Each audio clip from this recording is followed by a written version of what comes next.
to The Long Way Around. I'm your host, Malcolm Byrne, and this is WKNY Radio Kingston, 1490 AM on your dial, 107.9 FM, and at radiokingston.org, where this program and all our other great programs can be founded on our archive. Before I get into this week's show, I just wanted to make a reference to something that happened 20 years ago. I don't know if it's today or tomorrow, but 20 years ago, the United States illegally invaded the country of Iraq. And the interesting thing about that is that the country, or the people who brought us to that situation, George W. Bush and the rest of them, have never really been brought to account. And ironically, yesterday I was just reading a report that the ICC, the International Criminal Court, has filed an indictment or an arrest warrant for none other than Vladimir Putin. And I thought, well, first of all, that's interesting because it's a little hypocritical, for one thing. Second of all, if you're going to start handing out arrest warrants, let's start with people like Paul Wolfowitz and Donald Rumsfeld and Bill Kagan and George W. Bush and Dick Cheney. Let's start there. But the unfortunate thing is that the United States, which probably is behind this arrest warrant for Putin, or very much pushing for it, itself does not recognize the ICC, the International Criminal Court, so thereby has avoided being brought to justice. So a little bit of irony, and geez, you know, what do they say? There'd be no Shakespearean plays without irony, or no Mike Myers Saturday Night Live, something like that. Anyway, I'm going to get into tonight's show. Special treat for you, Eva K. Bartlett is an award-winning independent journalist with extensive experience in Syria and in the Gaza Strip, where she lived a cumulative 3 years from late 2008 till early 2013. Eva is also reported from the Donbass, which is, if you don't know, that's the eastern part of what was Ukraine, which is now part of the Russian Federation, and also from Venezuela. In Gaza, Eva documented the 2008, 2009, and 2012 Israeli war crimes and attacks on Gaza while riding in ambulances and reporting from hospitals. In 2017, Eva was shortlisted for the prestigious Martha Gellhorn Prize for Journalism. The award rightly was given to the amazing journalist, the late Robert Parry, whose work can be found on Consortium News. In 2017, Eva was awarded International Journalism Award for International Reporting, granted by the Mexican Journalists Press Club, which was founded in 1951. Co-recipients included John Pilger and political analyst Thierry Meyssan. She was also awarded the first recipient of the Serena Shim Award, an honor shared with many excellent journalists since. Since April 2014, Eva has visited Syria 15 times, the last times being from March to late September 2020 and during the presidential elections in 2021. Ava's writing some videos which can be found at in Gaza, WordPress.com, and on her YouTube channel, search Eva Bartlett. She's also easily found on Telegram, if you have that app. That's a good place to find all kinds of information. You're not going to be brainwashed, and spoon-fed by our mainstream media. All of her social media sites are at Linktree/Eva Bartlett. Eva Karen Bartlett. She also has a Patreon site, patreon.com/Eva K. Bartlett, where we can support her work. And before I play the interview, which I did with Eva actually just yesterday morning, she joined me on the wonders of modern technology from Moscow, or just outside of Moscow, where she currently is residing. We had a very good hour and something conversation. I'd like to play this track, which she recommended we play on the show, and if we have time, we'll play some other music. But this is a track called Donbass is Behind Us. I'm not quite sure who the artist is. see if it can fill me in on that later.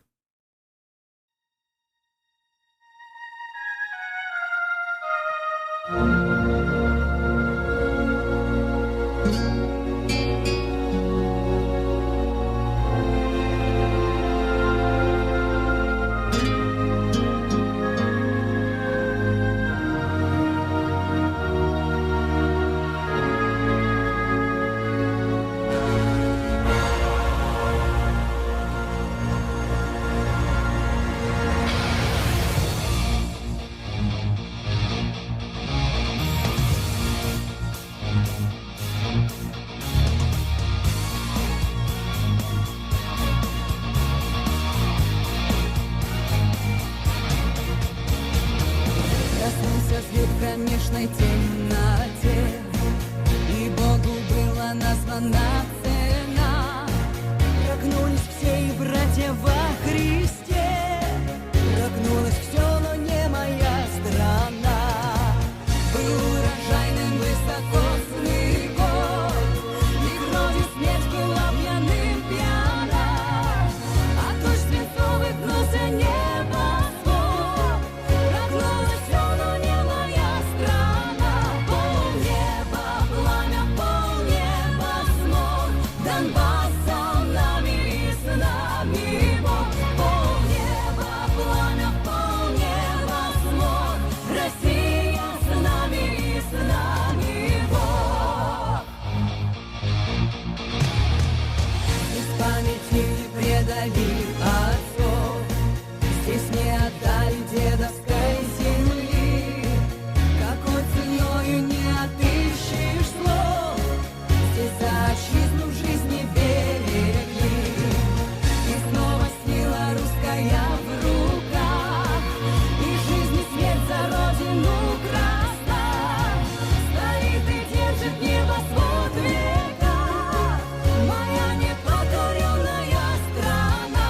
Полнеба пламя, полнеба смог, Донбасс со нами и с нами Бог. Полнеба пламя, полнеба смог, Россия с нами и с нами Бог. Пусть суждено погибнуть на кресте, но на колени не поставить нас. В кровавом полюшке один за всех стоит и держит небосвод Донбасс. Полнеба пламя, полнеба смог, Донбасс со нами и с нами Бог. Полнеба пламя, полнеба смог, Россия с нами и с нами Бог. Полнеба пламя, полнеба смог, Москва со нами и с нами Бог. Полнеба пламя, полнеба смог, Россия с нами и с нами Бог.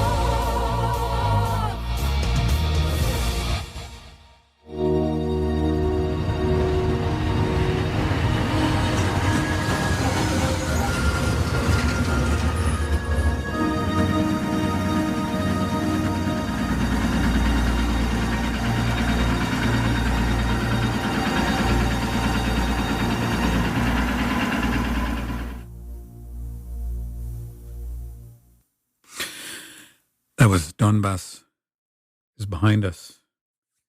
And just a reminder for people who perhaps have got the wrong impression about Russia. Russia, one of the greatest anti-war films I've ever seen in my life is called Come and See. It's a Russian film. It was made back in the 80s. I highly recommend it. And I might also add that if anybody understands war and how catastrophic and disastrous it can be is the Russian people. They are very deeply aware of their history. They're very educated. And so, you need to maybe, for people who may have the wrong idea, we need to get it out of our minds that the Russians and Vladimir Putin are just a bunch of imperialist warmongers who are trying to conquer the world. Couldn't be farther from the truth. The war currently is to defend the people of Donbass and to bring peace and stability to the region. Quite the opposite of what we're told. Anyway, without further ado, here's my interview with Eva K. Bartlett. Hello. Hi. Can you hear me? Yes, I can. Should I call you Eva or Ava? I'm sorry. Anything's fine, really. I guess Eva, since a Canadian audience would know me as Eva. Okay. Well, Yeah, I get a variation. yeah. Okay. Well, you can just call me Malcolm. That's fine. Okay. How are you doing?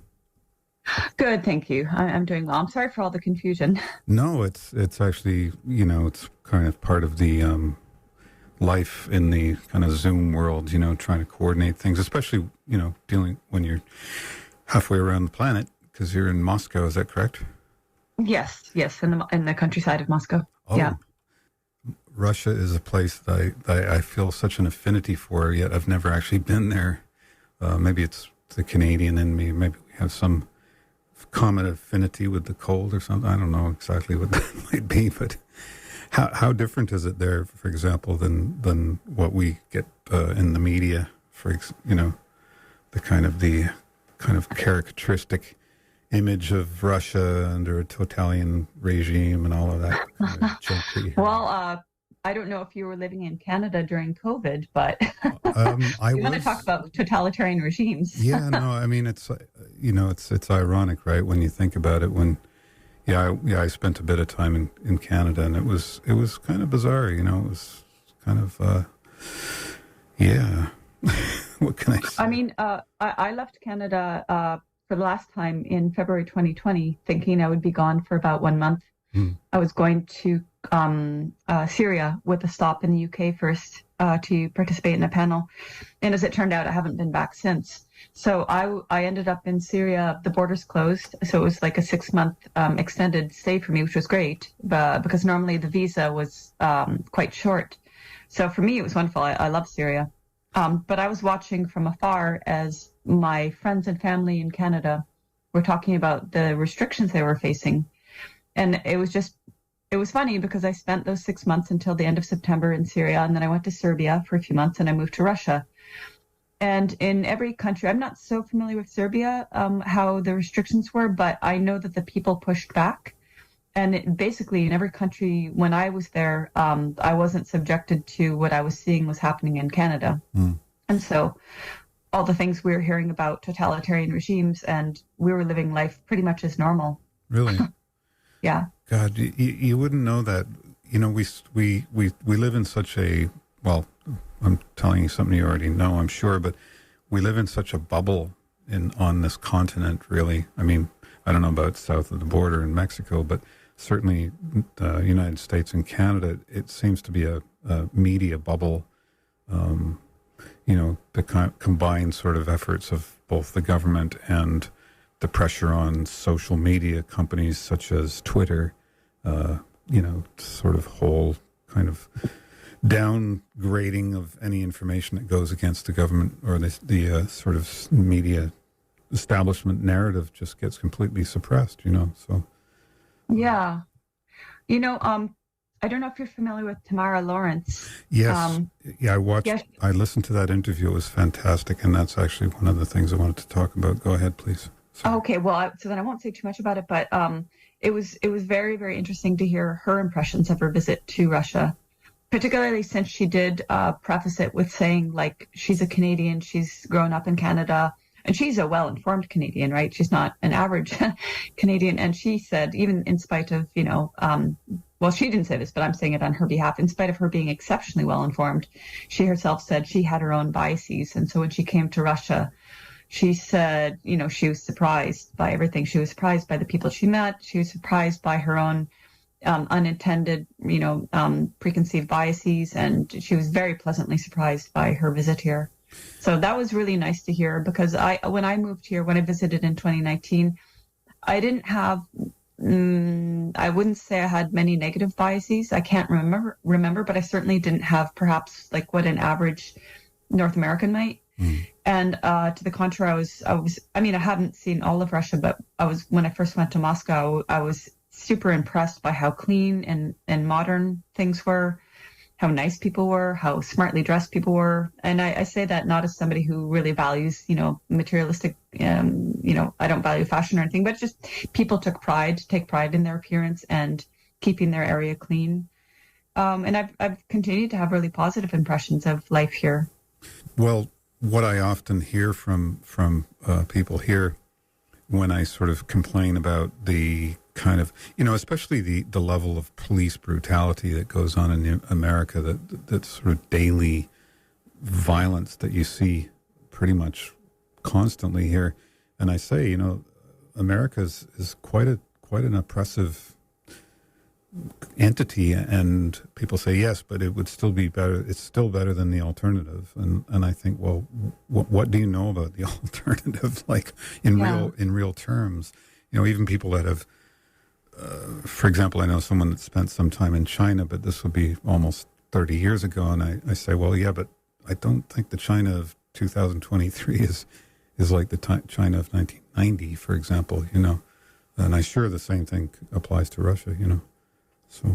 Well, I mean, it's interesting you mentioned police brutality. On my first visit here, it was in August and September 2019. In August, there was some sort of protest happening in Moscow around some issue with the mayor or election. I don't remember the exact issue. I just remember it drew large numbers of youths. There had been a protest on the Saturday before I arrived, and reading media, I was aware of how it was being framed, and that was immense police brutality against protesters who just wanted freedom or, democracy or whatever, these buzzwords. So I had media accreditation. I went to the protest on the following Saturday after I'd arrived. I was sure to be there early and stay to the end of the protest. And I did not see any police brutality. I saw the police, or I don't know what they were, if they were riot police or what their rank was, but I saw them behaving very restrained, just standing there in case anything were to happen. I did see a number of journalists going right up, and I don't know if this would be tolerated in Canada. I suspect not in America, maybe not even in Canada. I saw journalists going up to the police, sticking their cameras right in their faces and even saying antagonizing words because they were trying to provoke a reaction. And these police just remained kind of like blank-faced, just keeping their whatever professionalism. Now that protest was, I guess, as I say here, I don't know if it's the same terminology in Canada, but it was what they say here, that it was sanctioned. So they had a permit to hold this protest.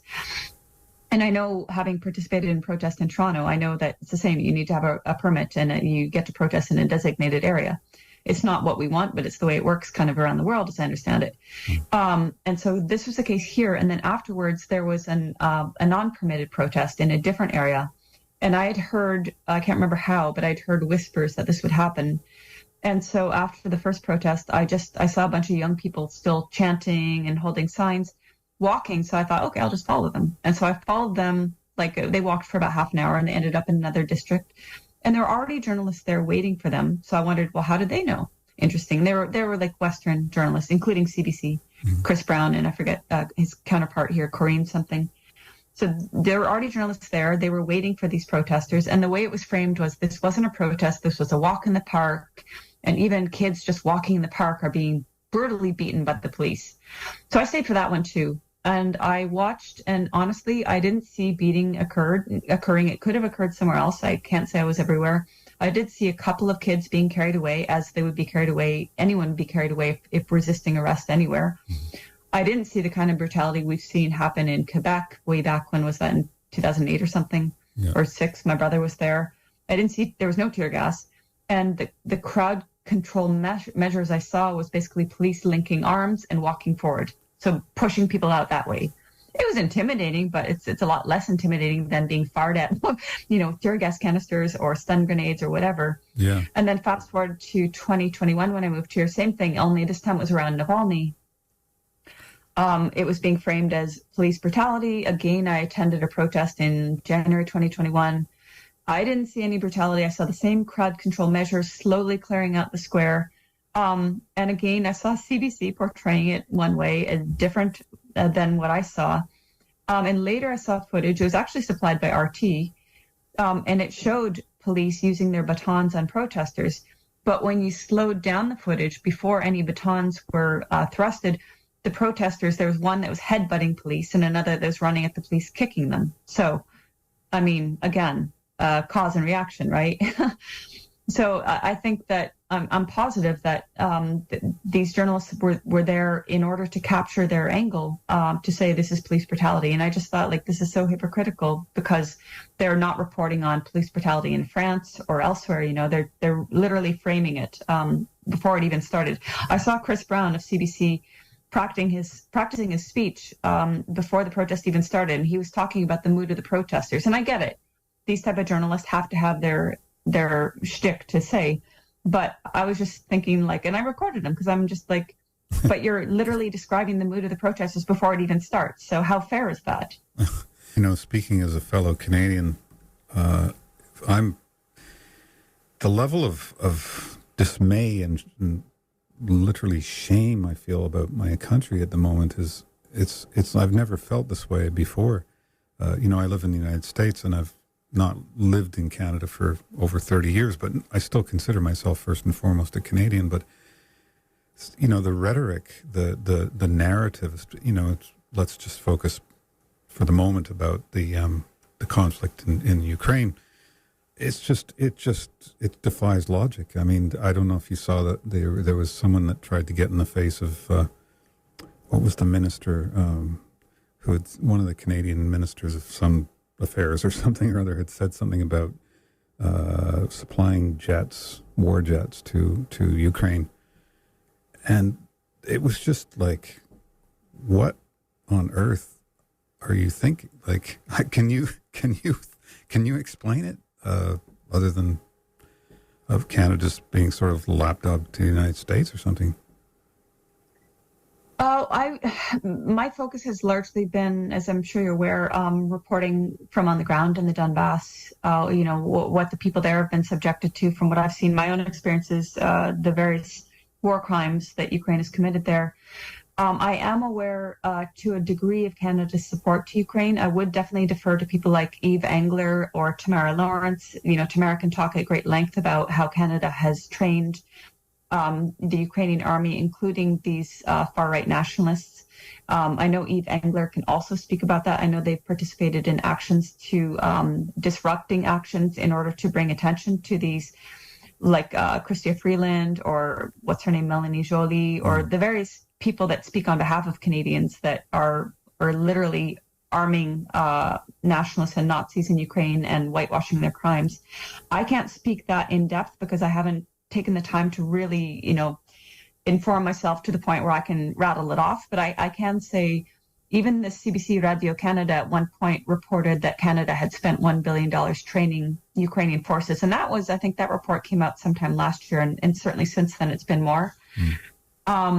And I know that, for example, in terms of like one war crime that is most definitely a war crime, Ukraine's use of what is called petal or butterfly mines on civilian areas of the Donbass. I've documented that myself.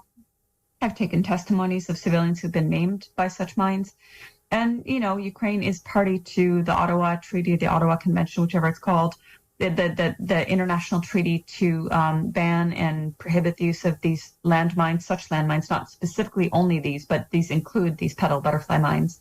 And Ukraine was obliged to destroy their stock of around 6 million of them, and they've only destroyed at best just over 2 million of them, and they've been using them.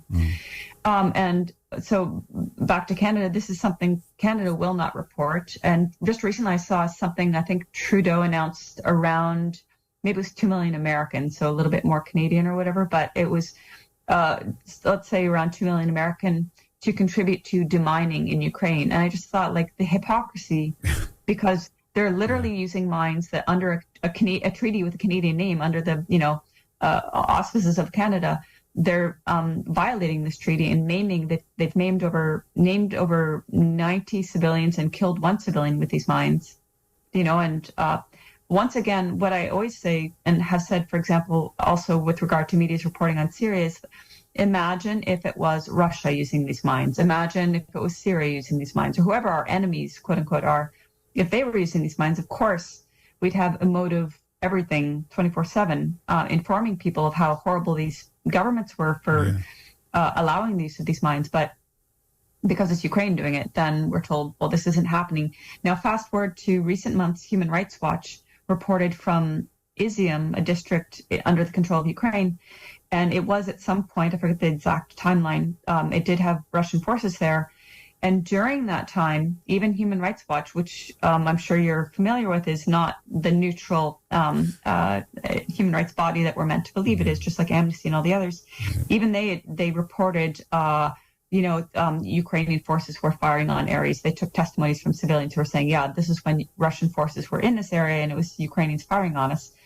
But they can't, of course, they can't extend that analysis to the Donbass, where, again, there's so many witnesses. And if Human Rights Watch conducted the same sort of interviews with victims and with first responders and with witnesses, as I wrote in a recent article, they would have had over 80 more victims than what they reported from Izium. So it's just a matter of, back to your question, it's a matter of obviously narratives and what fits the narrative. So the narrative, of course, with regard to Ukraine is that nothing was happening until 2022.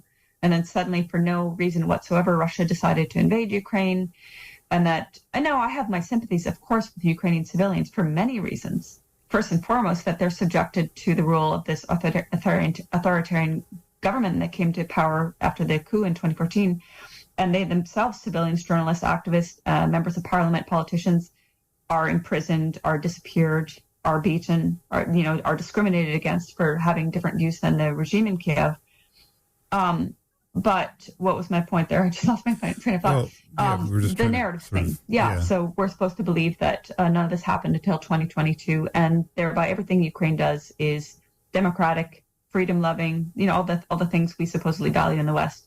And everything Russia does is the opposite, according to these narratives. So when it comes to Canada sending weapons, it's going to be seen. I don't know. Maybe you can tell me, how do Canadians view this? I'm a little bit out of touch with how your average Canadian views this support. I've heard that in America, support for the wars has become, let's say, less so. A couple of months ago, I interviewed the great veteran journalist John Pilger, and the focus of most of our conversation, because he has a documentary that he made called The Coming War on China, but he did weigh in on the situation in Ukraine, and through his eyes, he said, in all my 65 years as a journalist, this is the most propagandized conflict I've ever seen in my life. And it really is, in my opinion. Someone once stated that the only war that Ukraine is winning or has won is the PR war. Like, they're very good at that. They've got quite an incredible PR system that they use. And of course, I think our media in the United States and Canada, for example, and Britain, obviously, for that matter, are simply kind of reprinting talking points that come from Ukraine, which is, if anybody thinks that's actual journalism, it's a bit shocking that people could call themselves a credible journalist and just kind of work that way. But I wanted to, before we go too much further, because this will be it'll be broadcast live, pre-recorded but live tomorrow. I just need to leave a little break because we run some promos. So I'm just going to sort of leave a 30-second gap, just so when I go back to do my editing, we'll see that. So just bear with me. Sure. And we'll be right back with Ava Carr Bartlett here on The Long Way Round. Stay tuned. What does community radio mean to you? Folks can communicate with each other, different people from different backgrounds, different walks of life, share their opinions and not be judged about what they think and how they feel. This is an amazing opportunity for people to just be themselves collectively, and that's what truly makes community. Radio Kingston. Many voices, one community. Hi, I'm Gina Carbonari, Director of the Ulster County SPCA. For over 130 years, we've been helping, healing, and adopting abused, neglected, and homeless animals throughout the county and beyond. We are not a part of the ASPCA or the county government, despite what our name may make you think. Each year, we impact the lives of over 4,000 animals and their families. Help us to continue changing lives and make this year the best yet in our life-saving mission. Adopt, volunteer, donate. Today at ucspca.org. Our animals thank you. And before we jump back into the interview with Ava K. Bartlett, I wanted to play another track. This is a track by Lyube. It's a Russian group. This track is called Combat.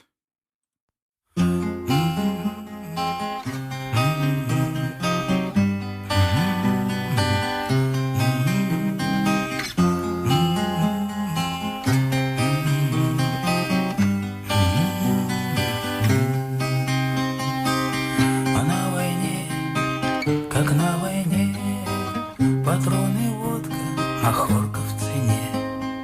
А на войне нелегкий труд, а сам стреляй, а то убьют.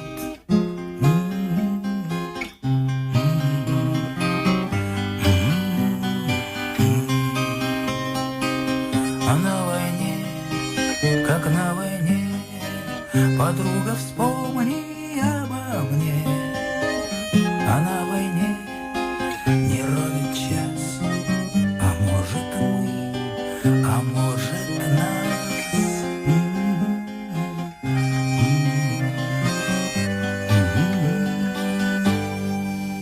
Комбат, батяня, комбат, ты сердце не прятал за спины ребят.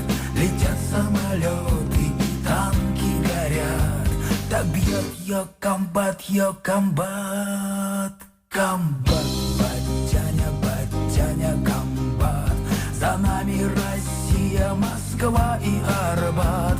Огонь батарея, огонь батальон, комбат ее командует он.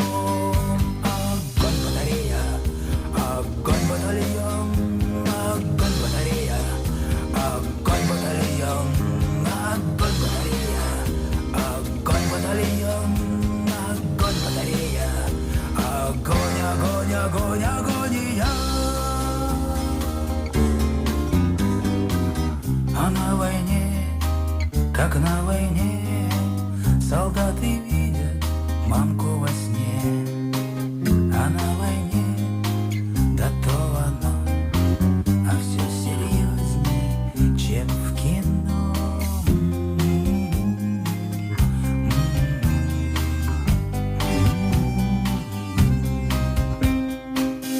Да война, война, война, дурная тетка стерва она. Эх, война, война идет, а пацана девчонка ждет.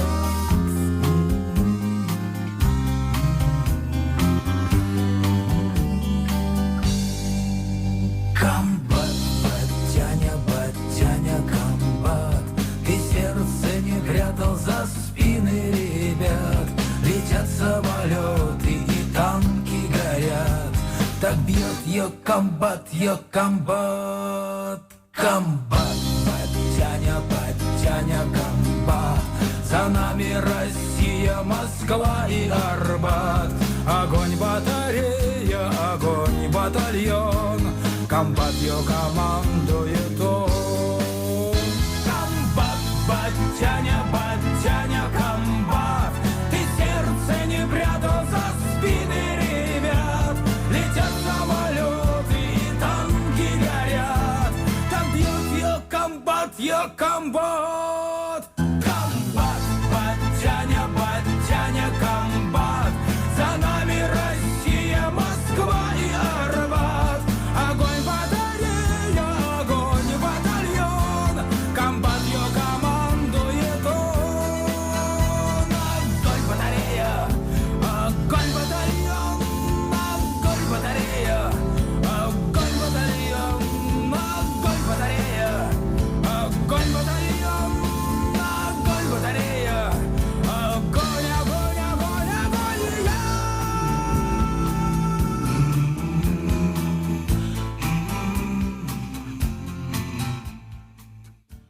And I'm back, joined by Ava K. Bartlett, who is a Canadian-American journalist living currently and working in Moscow. Eva joins me via the wonders of modern technology. What is it, about 10 hours ahead? Is it 10 hours ahead there? Is it? So Depending on your Eastern time. Anyway, New York yeah, time, it's 7 or 8 hours ahead. I know Ontario it's about 8 hours ahead. okay, so be the Yeah. same thing. So So it's kind of getting dark there while the world's kind of waking up here, which is interesting because, every day, for example, I go to your Telegram channel and a number of others that are kind of almost, there's a couple of what they call military channels. I don't know if you're familiar with those that kind of show you stuff that's been filmed, like, military personnel with cameras on their chests or their heads or just on their phones and stuff. And it's so shocking, some of the stuff that I see in terms of the human cost of this particular conflict. I don't think most people are fully aware of how devastating the weaponry that is now being used is on human bodies. And, I'm sure you've seen this firsthand, but it just, I feel like if more people were aware of that, it would be kind of like what happened with Vietnam. Once people saw My Lai, the massacre, it really turned public opinion. And I wonder if there's some event or something that might shake the trees a bit and get people to sort of see the reality of it. But I don't hold a lot of hope out for that. It's if I could just go back to a point I made in passing, how the current situation is framed as having begun in 2022.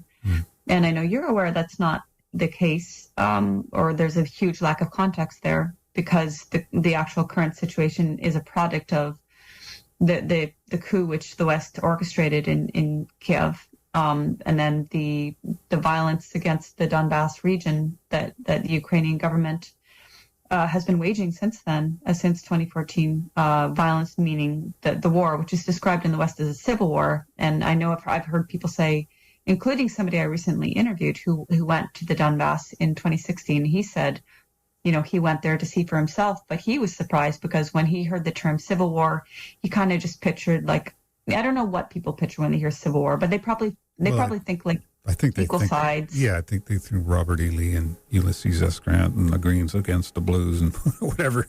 I don't know what they think. But people I've interviewed, civilians and also people who joined the Donbass armies, they basically said because they saw with horror what was happening in Kiev, what was happening in other parts of Ukraine, Odessa, for example, the trade union house where there was a hideous massacre where by modest estimates around 50 people were slaughtered by point-blank execution, burning to death, and other gruesome methods. These people in areas that were formerly in eastern Ukraine and now are a part of Russia, from the people I spoke to initially said, look, initially we just didn't want what was happening elsewhere to come to us because they identify as Russians, they speak Russian, they wanted to keep their history in mind, they didn't want to rewrite history, they didn't want, if you really look at what's happening in the past decade, there's been a huge rewriting, maybe not just the past decade, but if we only look at that period, there's been a huge rewriting of history wherein literally now Nazis are being glorified in Western Ukraine, in the government areas. And the people in the East, for various reasons, they just didn't want that happening to them. And then eventually they wanted autonomy, and eventually they wanted to join Russia. But just for wanting to save themselves from the fate of what was happening elsewhere.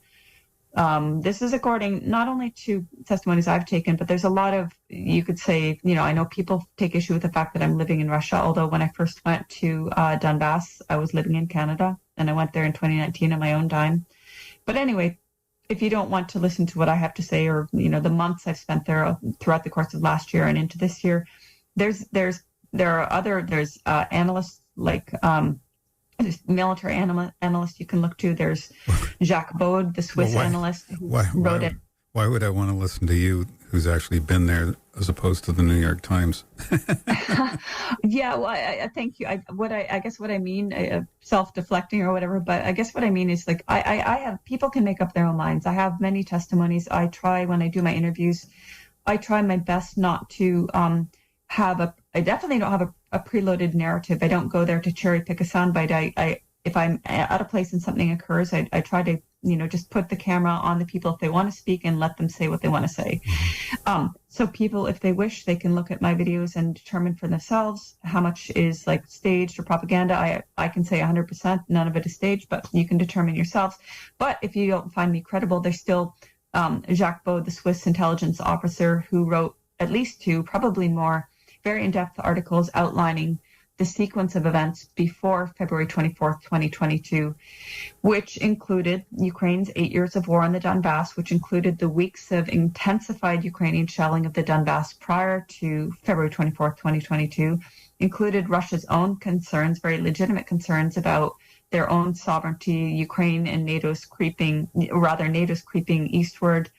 All these things, I'm sure you mentioned John Pilger, you interviewed, I'm sure he might have touched on many of these issues. And so back to what I was saying about, prior to 2022 and what you were saying about if people could imagine the reality of war, when people, if they hear about, there's a war going on over there, again, it's fuzzy, it's distant, it's not familiar, it's not close. What I've seen is, at least in the last year, I've seen a lot of Western weapons used to target civilian areas of Donetsk, not only Donetsk, but if we only speak about the capital city of the Donetsk People's Republic, of course, we can speak about many other cities, including ones I've been to, but even just looking at the capital city, the center of the city, central streets, where there's absolutely nothing military, have been targeted repeatedly, incessantly. And I've unfortunately seen dozens of bodies blown apart. It's a gruesome sight, and these are civilian bodies. I'm not talking about soldiers. I'm talking about people that were at a marketplace, people that were on a bus, people that were walking on a street beside a hotel, people that were in a pedestrian area in a park, and they were there oftentimes in the middle of the day or the busiest times of day when Ukraine chose to target those areas with precision weaponry, knowing that they were going to inflict maximum damage on civilians, to tear their bodies apart. If they weren't killed, they were maimed. And back to these petal mines I mentioned earlier, their purpose is not to kill, it's to maim. Mm-hmm. And the insidious thing, they're already insidious, but even more so is that they're incredibly difficult to discern. Even if you're aware that in the region, even if you're told, hey, right in front of you, a meter away, there's a petal mine, I've seen it myself. It's very difficult to depict them, to distinguish them from the background. Mm. So if you don't have that forewarning, it's incredibly easy, unfortunately, to just accidentally step on one and there's your foot gone, or even your lower leg gone. So these are the horrors of war that people are not hearing about. Yeah, this is the kind of thing that my father grew up in Britain during the Second World War, and he often described, how they were warned not to pick up things because the Germans would drop, a teddy bear or something like that with a detonator in it or something like that. It just seems like this kind of barbaric, it's just terrorizing. It's a form of terrorism is exactly what it is. And again, it feels like it's kind of selective, as you say. I mean, there's so much sympathy, at least in the media and from the political establishment, for the Ukrainian cause. You have so many celebrities here. I can't even begin to talk about someone like Sean Penn or Bono or somebody like that. I just think, what on earth kind of hubris has taken over these individuals? Do you know what I'm saying? It's like I do. Look at how the West fomented the war in Syria. Right. I wanted to kind of. Sorry. Please go ahead. No, I wanted to. I hate this word pivot, but I wanted to sort of slightly refocus, because I also want to make sure we get a conversation in about Syria, because you spent so much time there, and it's still a relevant situation. It just doesn't get all the attention. So, go ahead. Sorry. Yeah. So I think also it's worth mentioning there are so many parallels. If we just look at media alone, the whitewashing of crimes committed by the other side, so we have the sides that are vilified. Those we hear about 24/7, right? Although, in my opinion, most of what we hear about is manufactured or distorted or exaggerated. I would say for the most part manufactured, but let's just say exaggerated. But we don't hear. So I'm talking about how Western media will talk about Russia and only Russia. They won't talk about Ukraine, its crimes against its own people, or the crimes against the Donbass. Same with Syria. Literally in the end of 2016, the city of Aleppo in Syria, northern city of Aleppo, which had been occupied by various terrorist factions, including Al-Qaeda, which are supposedly the West's enemies, which were actually supported by the West, as were all the terrorist gangs in Syria. The city was just being liberated from years of occupation by these terrorists, who during the occupation of eastern and southern parts of the city were on an almost daily basis firing dirty bombs onto the rest of the city. So there were couple million people, if not more, living, I think it was more actually now, living in the rest of the city, people who had fled the eastern areas where the terrorist gangs were occupying. They fled to the safety of Aleppo, or they fled from the countryside or other cities, and they were being, again, subjected to shelling either from conventional munitions or from bombs they literally made, manufactured from like water, gas canisters, water heaters. I know it sounds crazy, but they actually were firing these things, and they would stuff them full of nails or shrapnel to inflict maximum damage. And so by the time the city of Aleppo was liberated, not even including military, just civilians alone, there were nearly 11,000 civilians killed. That's one city. And of course, we didn't hear about that because back to narratives, it didn't fit the narrative of we must defeat the quote unquote evil regime in Syria, right? That was the narrative in the West. We must save the Syrian people. So how did we save the Syrian people? We politically armed as well, these what were dubbed rebels, these what were dubbed freedom fighters, as you made an allusion or a reference to, and we whitewashed their crimes. And then when the cities were liberated one by one of these terrorist factions and began to return to normality, we just simply stopped talking about the city, or we kept referring to them as fallen or occupied, as the Western media does to Mariupol, although Mariupol is rebuilding. But if you hear Western reports about it, you'll hear it's Russian occupied. Mm-hmm. And Western reports about Aleppo will be the fallen city, or the city under the Syrian regime, or whatever, something like that. It certainly I mean, one of the things that in all of this certainly shows in sort of Orwellian fashion the power of words and how they can subtly but significantly alter perception and meaning. Yes, and I'll try to summarize more briefly, but like back to the parallels. So we have the West arming and supporting factions, whether it's the Ukrainian army or you can find in Ottawa Citizen, I'm not sure about Globe and Mail, but in mainstream Canadian media prior to 2022, you can find many reports talking about the Canadian government arming far-right. There's various terms, far-right, neo-Nazis, Nazis in Ukraine. Now they don't speak about it, or they've, just like they did with Al-Qaeda, they rebranded them. Well, yeah, they were like that, but now it's just like they're different. You know, they dropped a label or something like that. They changed the logo. So now they're not, even though they had the exact same ideology. And they did the same in Syria. You know, Al-Qaeda rebranded to Hayat Tahrir al-Sham, the Arabic name for it. And they were supposedly distant from al-Nusra, which is Al-Qaeda in Syria, but they were really the same thing, you know. And Western media would just whitewash their crimes and laud them literally as freedom fighters. Yes. It's atrocious. And I would always say, like, okay, well, you politicians, go ahead and send your wives and your daughters to live there and see how well they do, you know, right. Or all these people that support all the various ideologies in the West, go and send your loved ones to live with them and see how well they're treated, because I promise you they'll be far safer under Syrian government areas than they would under the so-called freedom fighters areas. Yeah. It brings to mind, again, you know, sort of hearkening back to Orwell, certainly, what's the phrase? They who control history can control the present, or something along those lines. I think that's a quote from 1984. I think one of the most poignant and sort of metaphorically valuable discussions would be about the white helmets. I listened to your interview with, was it Vanessa Beeley? Was it a couple of weeks ago? And she was talking about how, you know, the white helmets in Syria were kind of lionized as these wonderful, you know, there was even a documentary that won an Oscar a number of years back, and now they've kind of resurfaced under a slightly different guise because of their involvement with trying to help people during this terrible earthquake that occurred about a month ago. That just seems like a perfect analogy for the kind of deception that we so easily fall for, because it's easier to believe this kind of Hollywood good guy, good person, bad person, I should say, Dr. Evil kind of mentality, as opposed to these subtleties that you discuss. You yourself must understand what I'm saying pretty clearly.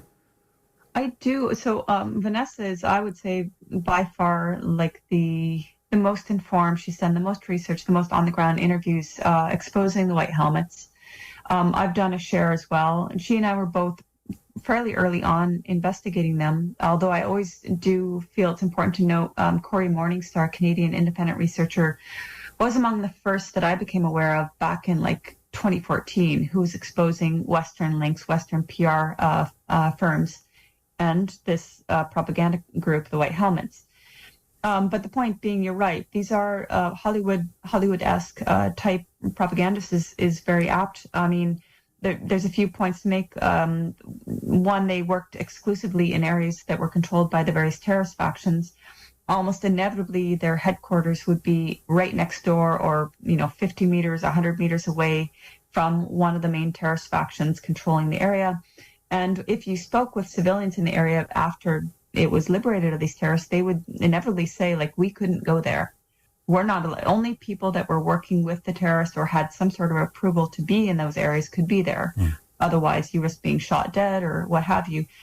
White Helmets worked there. They worked hand in hand with them. And many, many, many testimonies Vanessa has taken, and many I've taken as well as Maxim Grigoriev, an excellent Russian researcher, show that no, in fact, they weren't just running around saving civilians. They were working exclusively in areas with terrorists, in many cases involved in theft from civilians, even involved, according to the testimonies taken by Maxim Grigoriev, in organ trade.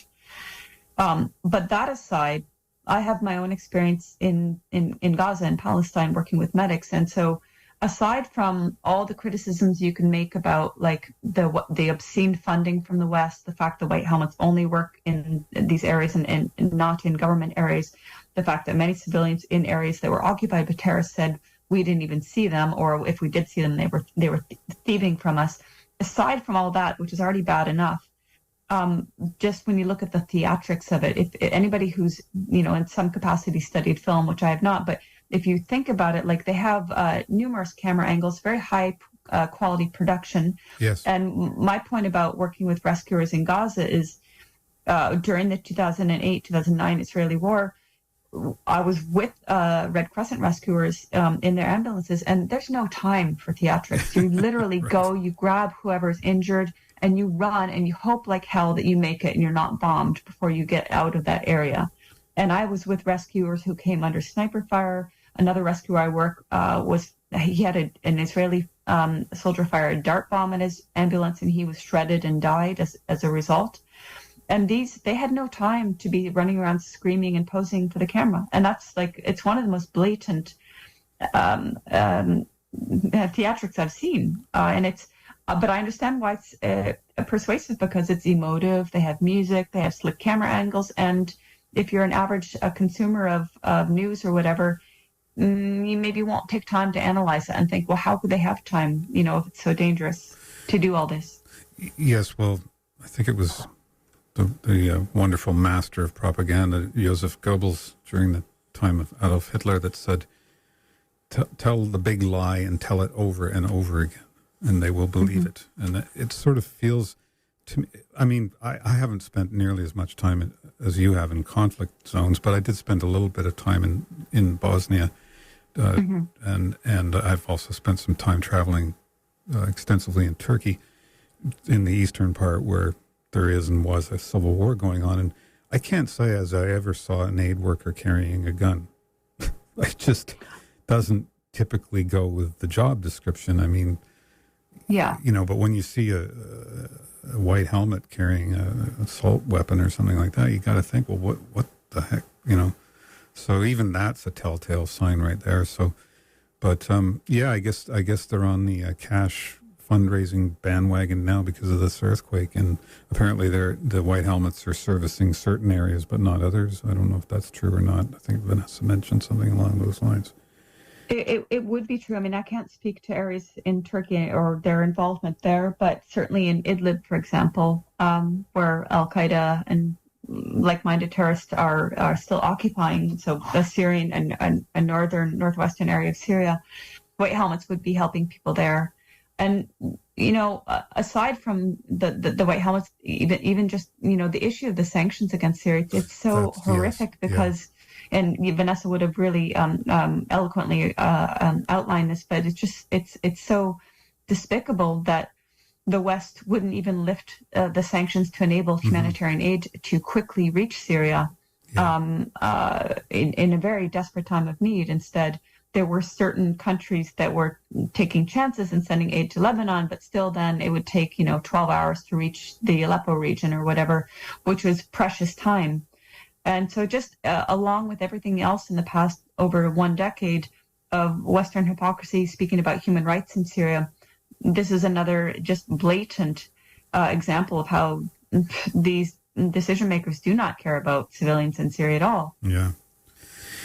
Yeah, it's, as I say, it's selective, whatever, and the media, focuses attention in certain areas and suddenly, I mean, I don't know if you're familiar with Max Blumenthal, Gray Zone.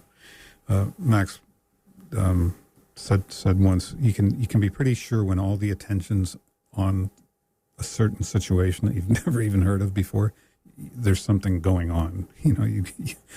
There's always going to be something a bit fishy about that. Like, why is there so much attention about Taiwan all of a sudden? Like, whoever thought about Taiwan except people who make computers and need to, superconductors. I mean, really. And all of a sudden it's become sort of the focal point of a looming potential direct military conflict with the other heavily armed country in the world. And it just makes no sense. But, well, I guess, again, I keep hearkening back to Orwell's 1984. We need our 5 minutes of hate and our boogeyman person, and right now it's Vladimir Putin. Course, the evil doer. Yeah, I mean, I don't know what to say. It's sorry for the cartoonish rhetoric is out of control. It really is. But what's the narrative from where you are in Russia? What are people thinking? How are they feeling about the conflict? How are they feeling about the rest of the world and how they're being viewed? I mean, what's the sense that you're getting? That's a hard question. I'm always reluctant to answer because I obviously can't speak for everyone. And also, I have to be upfront. I'm not a fluent Russian speaker or even a novice. I'm learning. I'm starting to understand. But so my knowledge is limited in terms of what people feel or think to conversations I've had. So it'll be a very narrow window of conversations. But I would say, overwhelmingly, people support the special military operation in Ukraine. Russians are very educated. They're very aware of their history. Unlike, I mean, I don't know how much we're aware of our history in the West, but then of course we don't have as long a history as they do here. Well, here it's all sort of, the Pilgrims showed up, and then we had a revolution for freedom, and then we invented democracy, and you know how it goes. I don't know if you know Peter Kuznick, but I shared a panel with him many years ago, and he spoke about, he teaches, I forget which university, but he teaches like a PhD level history class. And he said in our panels, he does anonymous polls with his PhD level students, and he would ask like, how many Americans died in the Second World War, and how many Soviets died. And he said like, they didn't know, it's just like, these are the cream of the crop and they still don't know. So on the other hand, your average Russian does know their history very well. It's still very fresh for them, the sacrifices that were made here. And that's not to say, it's not to like, how to phrase this. It's not like a competition. What I'm saying is like, for them, it's a matter of survival. They're aware of what's happening in Ukraine. They're aware of this concept that we're whitewashing the West, that oh, there's just a Nazi here or there, or, Russia's just making this up that there's Nazi ideology in Ukraine. No, it's again, prior to 2022, you could find a lot of Western reporting on this, the rise of this ideology that was fomented largely by the West. And this is, for Russia, is an existential thing. So if I want to speak of what I think is Russian view on the special military operation, I'd say overwhelmingly the majority would support it for various reasons, because they don't want to see the rise of Nazis. Also, I think it's really important to note, when I've asked Russians here, and also when I've asked people from the Donbass, what do you think of Ukrainians? Do you hate Ukrainians? So I usually just say, like, do you have friends? What do you think of Ukrainians? I try to keep it without loading my question too much. And like 99% of the time, or if not 100% of the time, it's been like, well, they're our brothers and sisters. Well, we have friends there. Oh, we used to study there. I used to play sports there. I have cousins there. I have relatives there. I have family there. And so most people I've spoken with, they don't view Ukraine as the enemy, but they view the current government there as something that is out to destroy everyone, basically, I'm paraphrasing. But they don't hate Ukrainians. They say we're one people, including people who are being shelled by Ukraine in some of the heaviest areas, like northern western districts of Donetsk, which are shelled on a daily basis, where if you go there, you can barely find a house with a roof intact or windows intact if the houses are still standing. And I remember people telling me, like, of course, there are brothers and sisters. And then I'd say, like, why is Ukraine shelling you? And they'd say, well, they don't view us as human beings. So, and that's not an exaggeration. I've heard that many times, and you find that from Ukrainians themselves. You find Poroshenko himself said, our children will grow up normally. Their children will live in basements if they live. So I have not found a huge mentality of hatred here. I find that people understand the objectives of the military operation in Ukraine, but I haven't seen, I'm sure it exists. I'm not going to say everybody's wonderful and rosy, but I haven't seen hatred here. I've just seen an understanding of what needs to be done in order to restore peace, and a will for peace to be restored. Mm-hmm. Something that comes up, and look, if one was to define an invasion under the very specific guidelines laid out under Article 5 of the United Nations Charter, invading another country is a war crime. That's just the definition of it.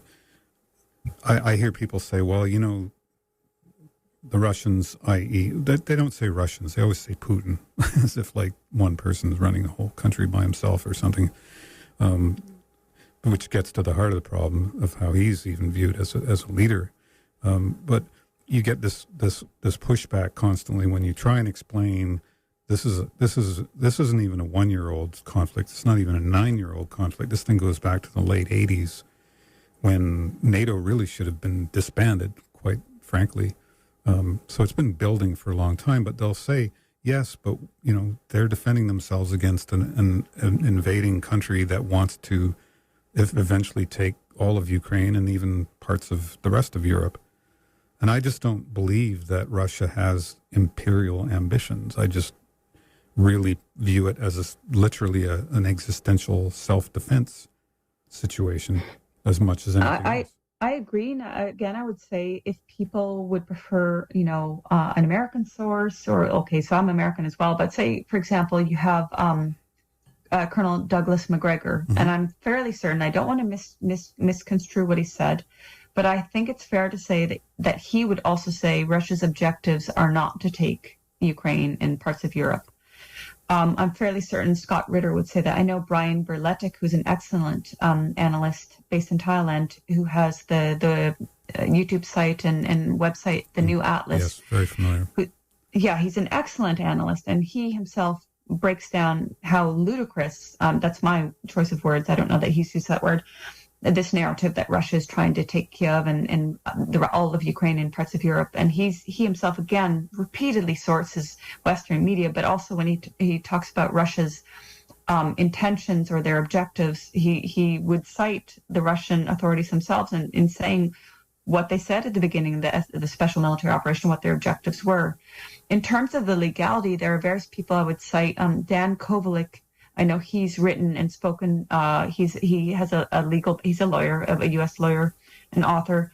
I do have, I was thinking of a few different sources, but I did have one that I put on my blog back in March last year. I won't read the whole thing, but I would encourage people to read Canadian Christopher Black, an international criminal lawyer, who wrote, I think he called it, I'm not sure if it was called The Legality of War. I can find that link for you. But anyway, I can just briefly cite him writing, in his opinion, Russia acted in accordance with international law under Article 51 of the UN Charter for the following reasons.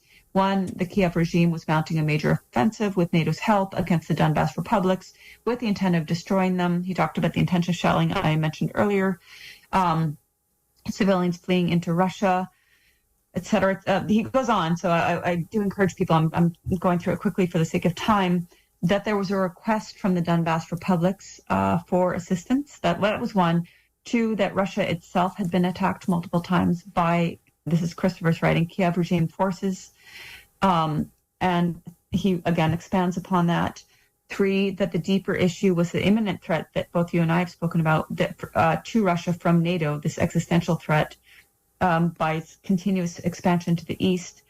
And I don't want to, lastly, okay, I'll just choose one other.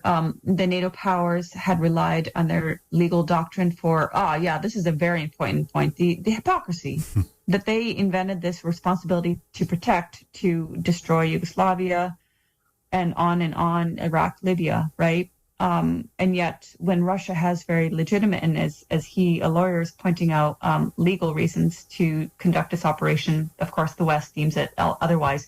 That article was called The Legality of War by Christopher Black. I'm just making a note of that.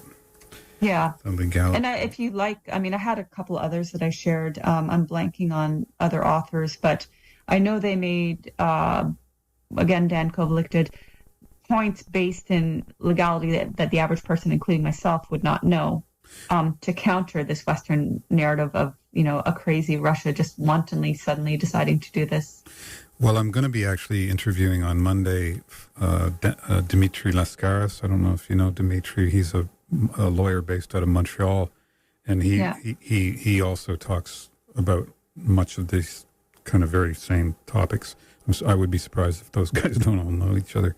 What was I going to say? Oh, I'm just going to just want to leave another pause for about 20 seconds, so just bear with me there. Sure.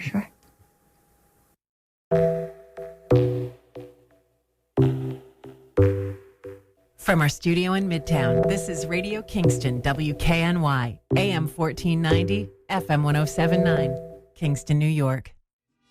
Radio Kingston. Muchas voces. Muchas voces. Una sola comunidad. Que lejos estoy del suelo donde nací. Hi, I am Antonio Flores Lobos, host of Mochilero, a Spanish-speaking show here on Radio Kingston. Mochilero means backpacker. We talk about politics, sports, and community with prizes, good music, candid conversations. Mochilero, because one day we threw our backpacks on our shoulders and migrated in search of a dream.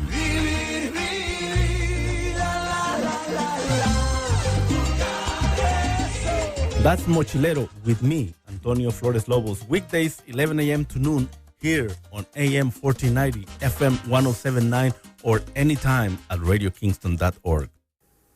And we're back. You're listening to The Long Way Round. I'm your host, Malcolm Byrne, and this is hour 2 of the show, joined by very special guest, Eva K. Bartlett, who is talking to me from Moscow, Russia. Welcome back, Eva. Thank you. I had a question before we I know what I wanted to go back. I wanted to circle back. You mentioned was it a Swiss journalist, Jacques something or other you'd mentioned in reference? Yeah. I just wanted to get his full name, actually. Sure. Jacques Baud, Baud.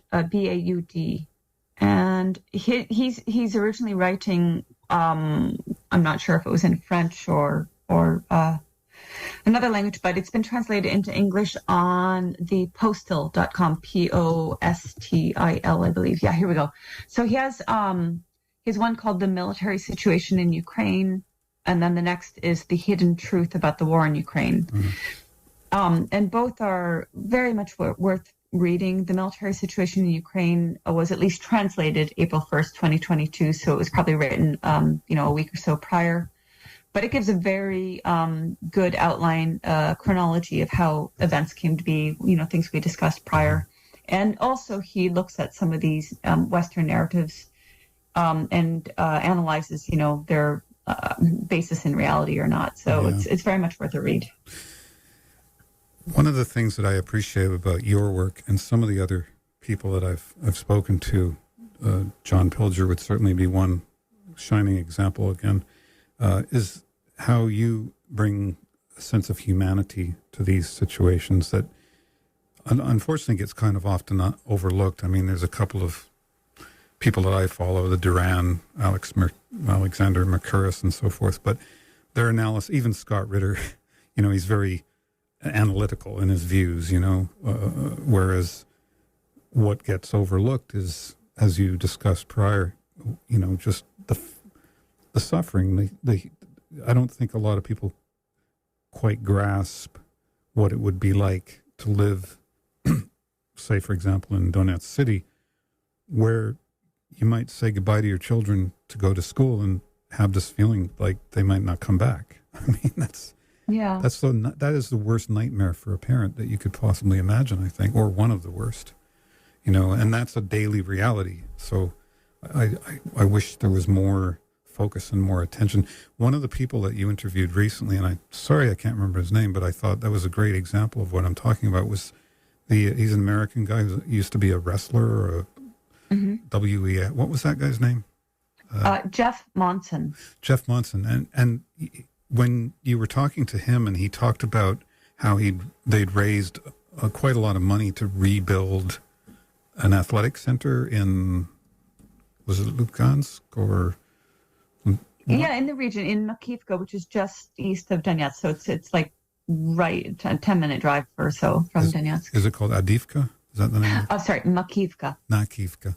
Anyway, Makivka, yeah. And it was sad because, here's this obvious thing, I mean, to bring some sense of normality in life and hope to young people especially, and they can't open the place because they don't know if they're going to get bombed tomorrow or today, and they don't want like 40 kids getting blown up in an athletic building. I mean, so your whole life is on hold while you're in this, life and death situation. Perhaps you could talk more accurately about that than I ever could. Well, I mean, what you said is is very important. Most schools in I can't speak about the Lugansk People's Republic. I've been there many times, but not recently. And I'm offhand not too familiar whether the schools have resumed functioning normally. But in the DPR, the Donetsk People's Republic, with the exception of, say, Mariupol, which is returned to stability, but Donetsk and other cities around Gorlovka, et cetera, the schools aren't functioning. Students are doing distance learning because it's not safe for them to be in schools. Many schools have been targeted just by way of anecdote. So when I go there, except on, I want to say one occasion, maybe two, but I want to say one occasion in Donetsk, I haven't stayed in hotels. I've rented a very small, nondescript, cheap apartment for a variety of reasons. I feel it's safer not to be in a marked hotel, and I'll explain why in a moment. Also, I just prefer to be able to do my own cooking. It's cheaper, et cetera. And I like living amongst people. It gives me an insight into how they're living. So one of the regions I was staying in, again, this is still very central Donetsk. I was staying on an upper floor of like a 16-floor apartment.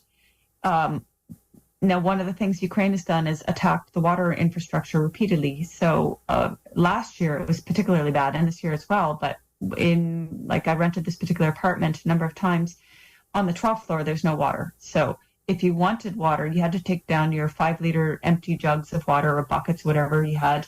And if you're lucky, emergency services had been able to bring over a tanker of water and fill up the basement tank, and then you could get a trickle of water if you got there at the right time. If not, you had to walk around and find somewhere else to fill up your water, meaning that all the things we take for granted in terms of water, like flushing, showering, washing your dishes, etc., you have to be super careful with. How about just turning on a light switch and having light come on? Just simple. Yeah, exactly. So this is what people have been living with, depending on which region, especially if they're in like countryside areas of the city or countryside areas of Gorlivka, they might not have had running water or electricity for years. But even if it's simply a matter of last year, it's still anybody who's had electricity and water cut for 12 hours knows how horrible that is. Right now, imagine having that nonstop and you have children to clean, etc. That's just one aspect of it. But when I was living there, there's a school that I remember walking from the apartment and going up a set of stairs and seeing 3 burned out cars. And I thought, I wonder when that happened. And then I walked another 20 meters. I saw 4 more burnt out cars. And I thought, okay, well, this area must have been targeted in the last some years. Turned out the area was targeted just a couple months prior in the summer. And there was a school, again, from the apartment I was staying in. It was like 50 meters away. It had been targeted, and I later learned 2 staff members had been injured, or maybe it was killed. I'd have to go back and find out. I think it was killed, actually, in this school. The school was, the students weren't there, thankfully, because of distance learning, but the school was destroyed. And this is not a military area, and this is not, there have been many, many schools targeted. And Makivka, the area you're speaking of, there was a kindergarten that was targeted with these pedal mines that I mentioned earlier. Again, thankfully, the kindergarten had been evacuated because it was deemed too dangerous for these kids to be there. But had they been there, they would have been exposed not only to bombing, but also to these pedal mines. And there was something like nearly 30 of them found on the premises. Again, keeping in mind, it's very difficult to find them. So children would have been very much exposed to that danger. And as I said before, these mines are designed to blow off limbs. For a child, they could kill them. The child's much smaller. So you're right. This is the kind of thing, the psychological warfare of not knowing your kid's going to school, your whoever's taking your kid to the market, whatever. You're just walking in the park. On August 4th, I mentioned the hotel, and I said get back to that. On August 4th, I was staying in a central hotel in Donetsk. And there were a series of bombings just after 10 a.m., the last 2 of which were right near the hotel. The 5th one was right next to the hotel. I had been working in the lobby downstairs, and I left 10 minutes prior. Had I not, I would have been right where the wall was blown out when the last shell struck. And there was a woman on the sidewalk outside. She was killed by the shell. And this was a very central area. Then 1 street away, there's a pedestrian area, a very popular, it runs about 2 kilometers, I estimated. It has lovely parks, cafes, restaurants. And there was an 11-year-old ballerina who had just left her ballet teacher's apartment. She was doing extra studies because she was due to leave in a week or 2 to go study in Russia. She was a very promising young ballerina. She was on the sidewalk with her grandmother and ballet teacher, and they were all killed. They were torn apart by the shelling that killed 6 people in that one day. And so talk about children being traumatized. Children, and I've experienced this in Gaza as well, they know the sound of incoming munitions. They know if it's whistling, that means you'd better hide. They know about things that normal children should not know about. And they've known about this. Many of these kids have grown up never knowing a normal childhood, which is back to Jeff Monson, what we were talking about. He was talking about how, because these kids have been exposed, if they're 8 years old, they've been exposed to this war all their life. And so giving them this sports facility as an outlet to learn new skills and bonding and all the good things that come with sports, and having role models and mentors and other kids, peers doing the same sort of a non-warlike activity, but just like a normal sporting activity, how important that is to their psychological welfare. And as you mentioned, who knows when they'll be able to open it because it's not safe. And if they do open it, I shudder to think, because that area specifically where he's talking about has been bombed repeatedly. So I think it's pretty safe to say quite clearly for people who may be confused that this is not a situation that is, you wouldn't categorize these scenarios as collateral damage. This isn't just innocent people caught in the crossfire of a war. This is purposeful targeting of civilians by the Ukrainian military, correct?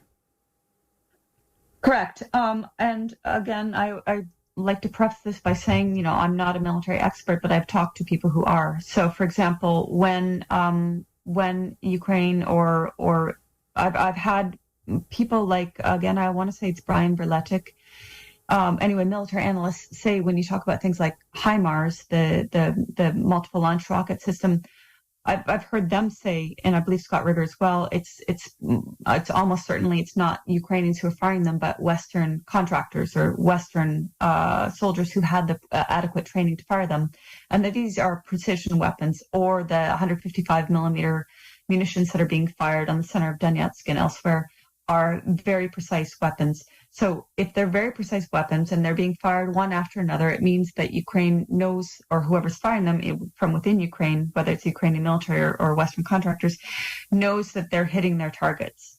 And if they're hitting their targets in the center of the city, a marketplace, a school, a pedestrian area, where there's absolutely nothing of military value, then it is most definitely intentional.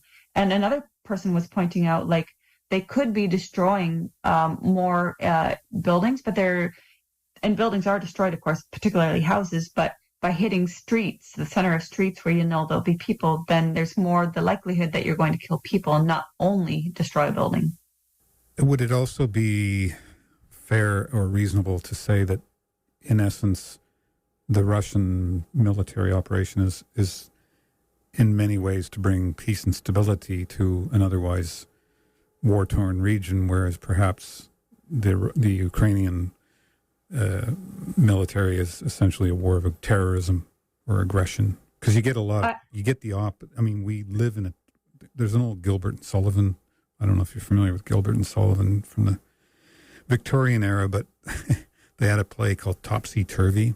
It's where everything is up and everything that's down is up and everything that's up is down and inside is out and everything else. That's kind of how it feels.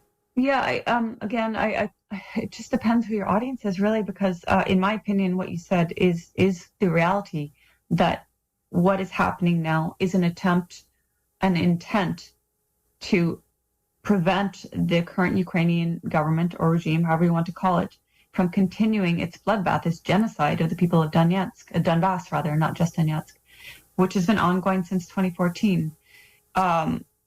Jack Bode, in this article we talked about, discusses the casualties that we never hear about in the Western media. One other thing, I mentioned Poroshenko before, but also it's worth mentioning. Ukraine did sign the Minsk Accords in, I believe, it's 2014 and 15, which was in theory to bring some sort of potential for a peace agreement between the Donbass regions, republics, and the rest of Ukraine.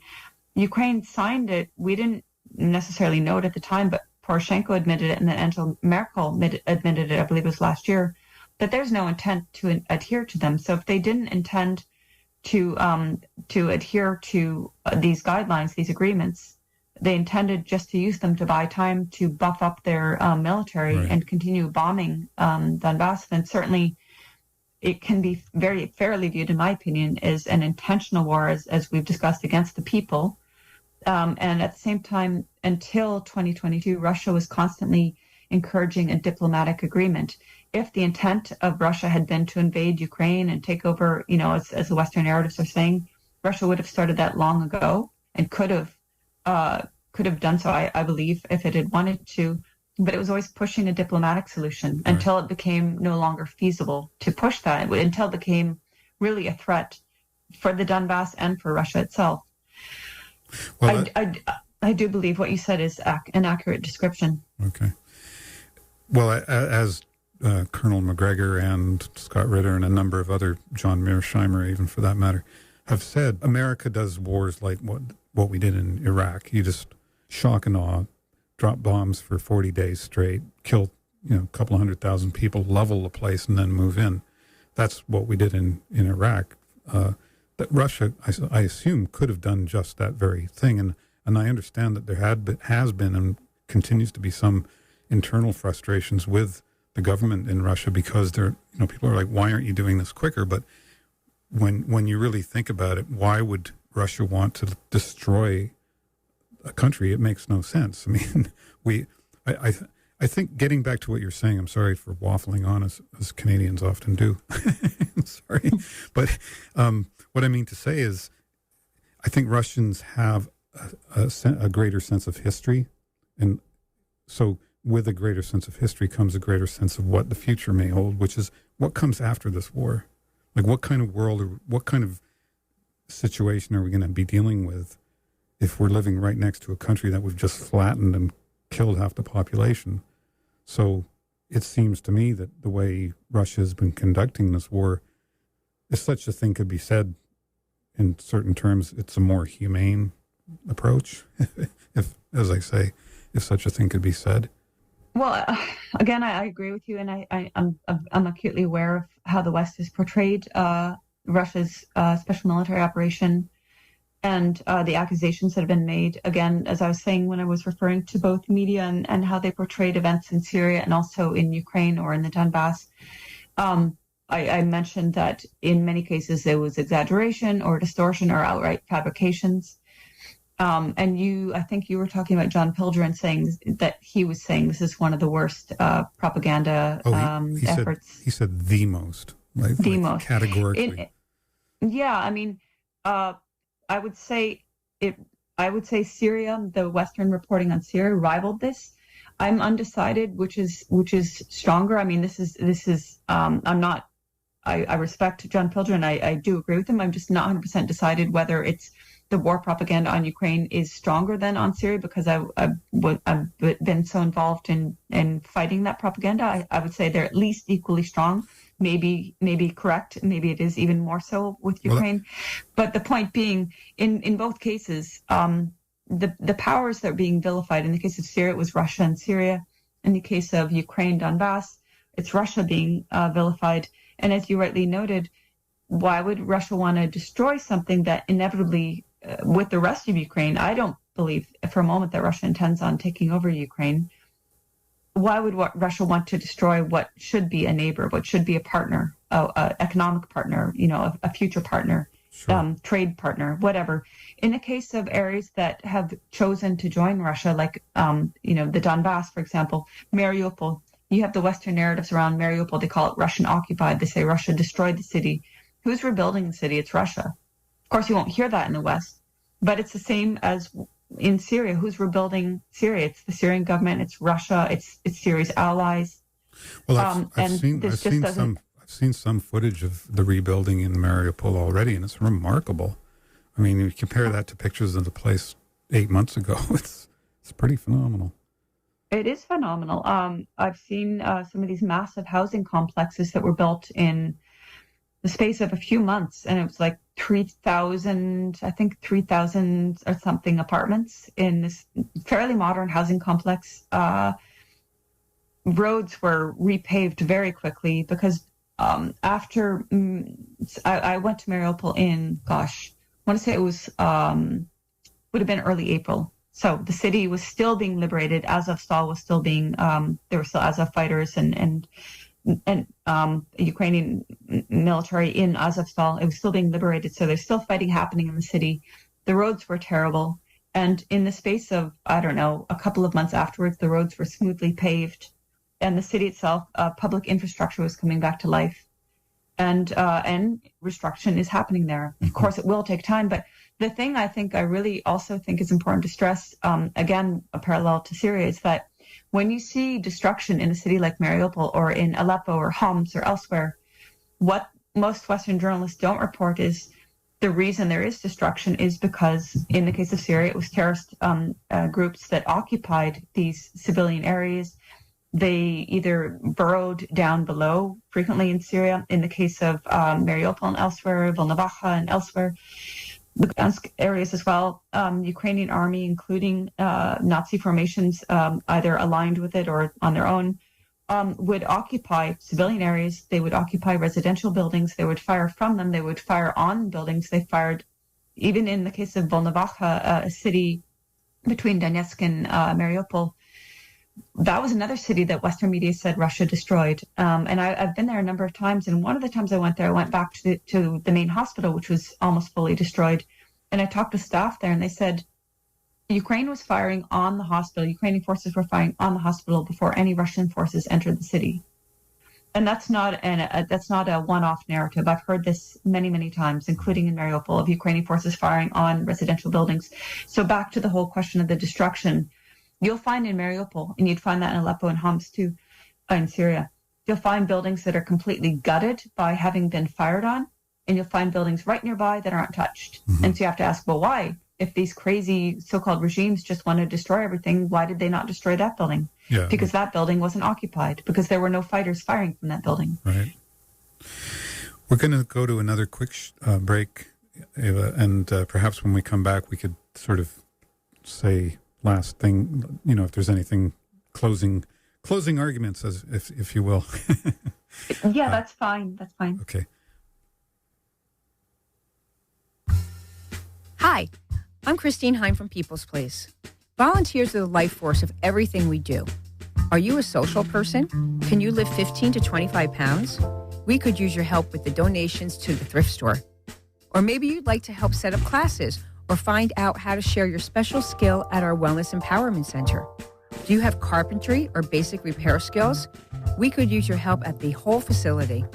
Or maybe you'd like to serve food at the cafe. And if you're bilingual, we could use your help everywhere. For more information, stop in and visit us at 17 St. James Street or click the volunteer button at peoplesplace.org. And we're back on the radio. Ava, it's been really phenomenal finally being able to speak to you. I've been such an admirer of your work for a while now, even before this whole situation happened in Ukraine. So thanks so much for being available and sharing your knowledge.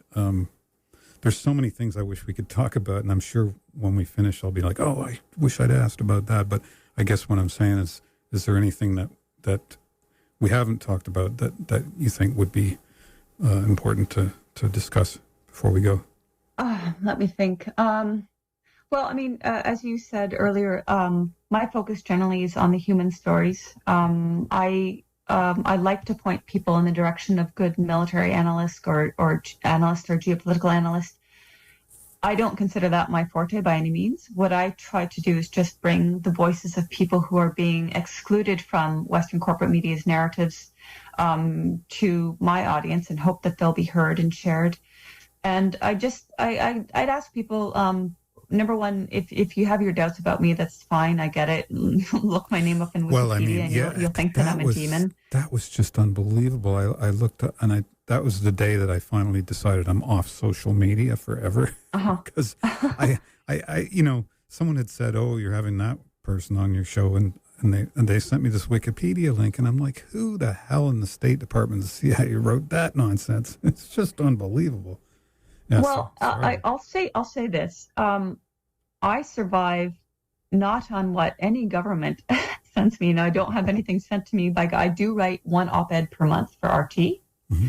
I will say that doesn't even pay a third of my rent, and I live very modestly. If you can think of like a one-bedroom apartment in Ontario, it doesn't pay a third of that. So that's one. I do very much appreciate the support I get from people who either have recently come across my work or who are familiar with me and have been quite generous in supporting me for however long, whether it's a year or several years. That's how I survive. Every time there's a hit piece on me, whether it's Wikipedia, which, by the way, supporters did try to edit to be more fair, and it instantly, almost instantaneously, it's impossible. Reverted to the smear entry on me. Yeah. But whenever there is, since 2016, I've been relentlessly smeared by corporate media, and I don't care at this point. My skin has grown thicker in that regard. I stand by what I say. No, I know I'm doing my utmost to share what I've seen and experienced in the various areas I've reported from. But so I guess first I want to say thank you to people who have supported me. Whenever there has been like the CBC, which did a smear piece on me, it was incredibly shoddy. It just drew more supporters my way. But it also did one thing I think people should be aware of.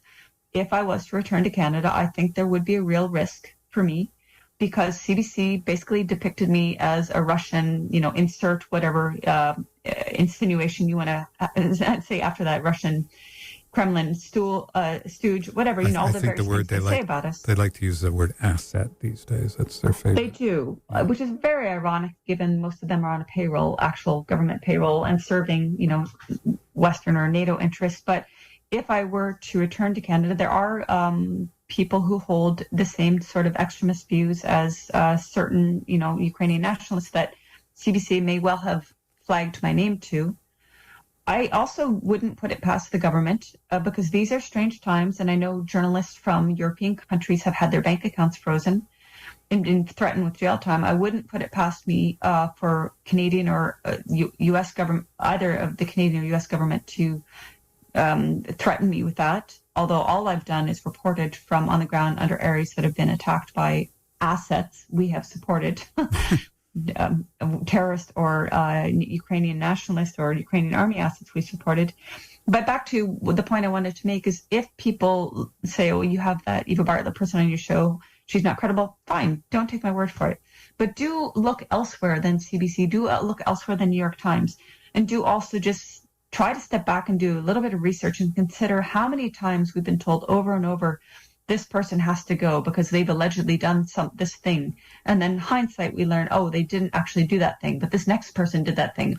Oh, they didn't do that thing either. But this, when is it enough for you? Well, someone I spoke to recently said it's always the same pattern. The current war is always the just war. The current bad person is the next Adolf Hitler. Then we find out that's not true. But the pattern just keeps repeating itself. And oddly enough, there are people, I know them, that only, it's like if it's not written in the New York Times or the Washington Post or some establishment media outlet, they just don't believe it. And they'll believe everything like, oh, it must be true. It's in the New York Times. Well, guess what, honey? I'm here to tell you something. And if you believe that, I've got a bridge in Brooklyn to sell you. Yeah. It's just, it's unfortunate, but we are fighting against, and I consider myself part of the army in the sense of trying to counter the narrative, the common narrative, to try and reverse what I personally consider a tragic course that we're being led. I don't know if you've been following the news lately, but there's been indications by Seymour Hersh, who wrote that piece about the Nord Stream pipeline, which still hasn't gotten a mention in the New York Times, by the way, that he, according to his, quote, sources, which historically we can understand are quite reliable, that America is going to essentially, if Ukraine is, quote, losing the war, that there will be a direct confrontation between the United States and Russia. And that's a very frightening prospect. And I know Scott Ritter's been talking about it for over a year. Yeah. The catastrophic, the idea that we could have a limited nuclear war, I don't know who in their right mind thinks that's a possibility, but nonetheless, I think what we're trying to do is dare I say it, we're trying to save humanity on a certain level. I know it sounds a bit arrogant to say that, but I think it's true. I think. No, I agree with you. I definitely agree with you. And I also want to commend you for doing the work you're doing. It's very, very important. So please don't feel shy about saying you feel like you're part of the struggle. You absolutely are. Well, thank you, Eva. I take that as a great compliment coming from you. So what's next for you? Are you going to be traveling back to the Donbass area anytime soon, or what are your plans? I will. I won't say when, but I will definitely be going back. Yeah, you don't have to say when, because I don't know if you're wearing that badge of honor to be on the Murtveret's hit list, but oh yeah, it's almost, it's almost a kind of a badge of honor.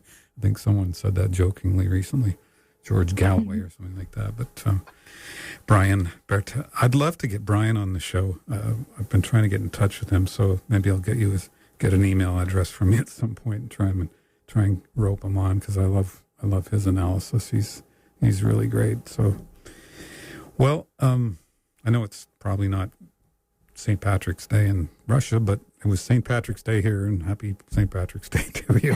Thank you so much. Thanks a lot for having me on. I really enjoyed this. Oh, it's my pleasure, and it's an honor, and I'd love to have you back in a month or two and for a follow-up and see where things are at. So be well, take care, and stay safe. Thank you. Thank you very much. Thanks very much. Goodbye. And that was my interview, actually conducted just yesterday with Eva K. Bartlett, journalist living and working just outside of Moscow at the moment. Very astute, very educated, very sharp, and very intelligent, and most of all, humane person. So stay tuned. I'm just going to run a promo here, and then we'll come back with a bit of theme-related music. Radio Kingston. Many voices. Many voices. Many voices. One community. Hey, it's John Bowermaster from the Green Radio Hour. Join us on Radio Kingston Mondays at 6 p.m. It's an hour of green conversation with environmental thinkers, doers, and activists. Now's the time we cannot get complacent. While environmental issues are global, there's a lot going on in our own backyard, from the quality of our food and drinking water to how we move around. We have an active environmental community in the Hudson Valley, but we still have to pay attention and be highly concerned. That's the Green Radio Hour, Mondays from 6 to 7 p.m. here on Radio Kingston, AM 1490, FM 1079, and anytime at radiokingston.org. The Hudson Valley Large-Scale Railroad Club invites you to the Kingston Train Show at the Annie Murphy Neighborhood Center, Sunday, March 26th. There'll be dealer and vendor tables, model train exhibits, large-scale garden railroad train display, a kids' play corner, Thomas the Tank Engine trains, and much more. There'll also be food and refreshments and free door and show prize giveaways. Tickets are $8 for adults and $2 for children under 12. Kingston Train Show, Sunday, March 26th from 10 a.m. to 4 p.m. at the Annie Murphy Neighborhood Center. That's at 467 Broadway in Kingston. For more information, kingstontrainshow.com. And yeah, I've been to that train show a bunch of times and I love it. Makes me feel like a kid again. Okay, some theme Russian Donbass, I don't know, related music. Here's a track called Stalker Blues by Stalker.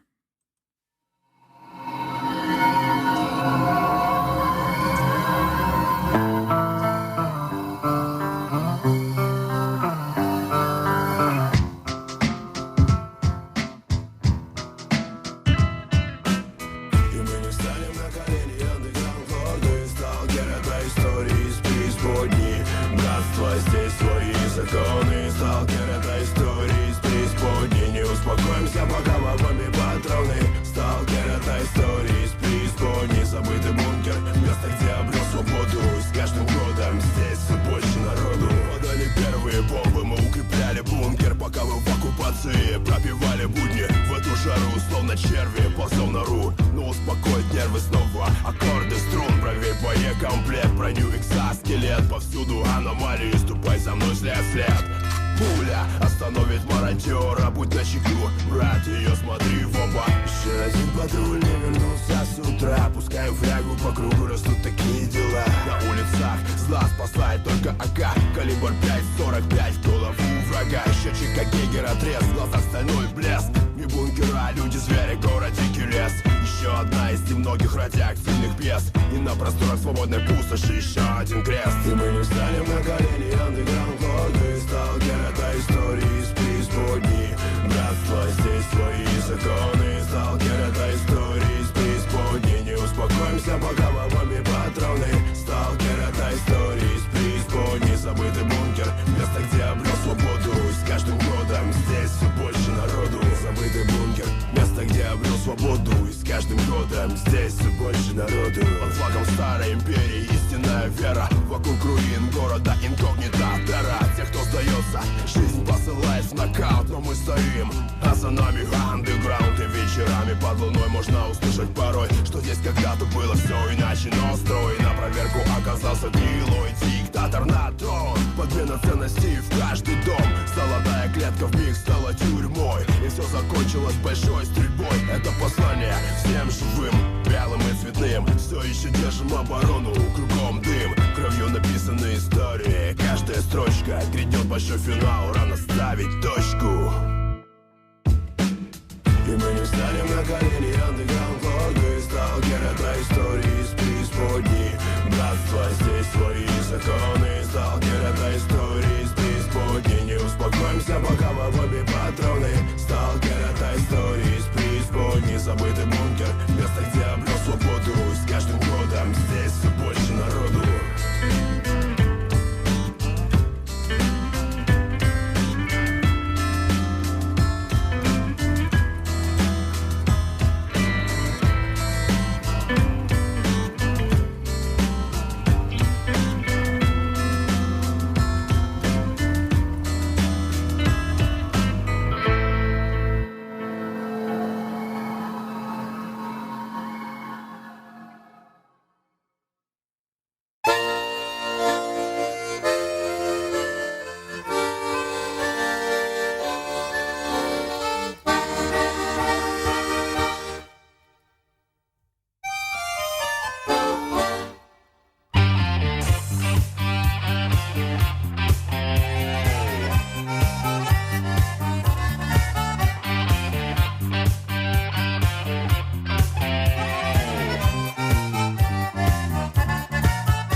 красной у нас материи. Всем рубахи пошьем вам, братва. Эх, корона Российской империи. Екатерина, ты была не права. Екатерина, ты была не права. Не валяй дурака, Америка. Не обидим, кому говорят. Отдавай-ка землицу, Алясочку. Отдавай-ка родимую взад. Отдавай-ка родимую взад. Не валяй дурака, Америка. А вот те валенки мерзнешь, небось. Что Сибирь, что Аляска, два берега. Баня, водка, гармония, лосось. Баня, водка, гармония, лосось. Баня, водка, гармония, лосось. Баня, водка, гармония, лосось. Красная, красная, прекрасная, красная, и черная, и красная.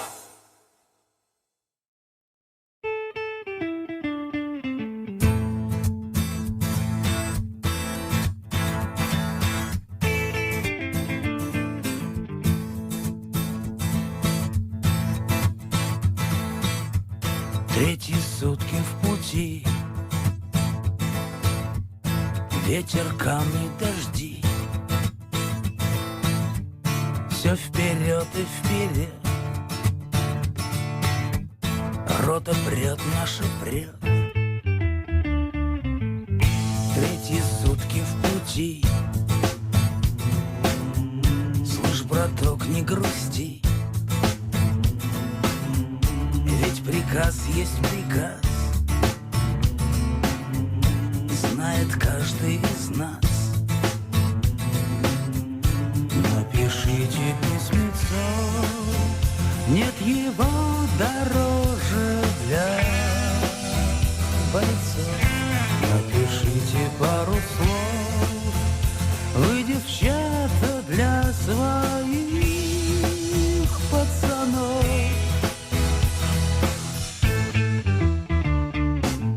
И на рассвете вперед уходит рота солдат. Уходит, чтоб победить и чтобы не умирать. Ты дай им там прикурить, товарищ старший сержант. Я верю в душу твою, солдат, солдат, солдат. И на рассвете вперед уходит рота солдат. Уходит, чтоб победить и чтобы не умирать. Ты дай им там прикурить, товарищ старший сержант. Я верю в душу твою, солдат, солдат, солдат,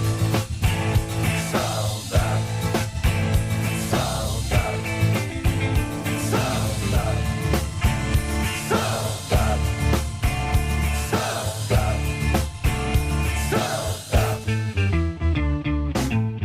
Третьи сутки в пути.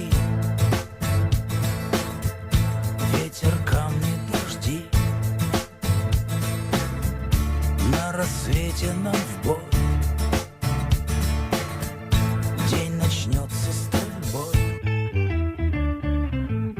Третьи сутки в пути. Кто бы знал, что нас ждет. Третьи сутки в пути. И рассвет настает. Напишите письмецо, как живет там наш родимый дом. Издалека-далека принесут его мне облака.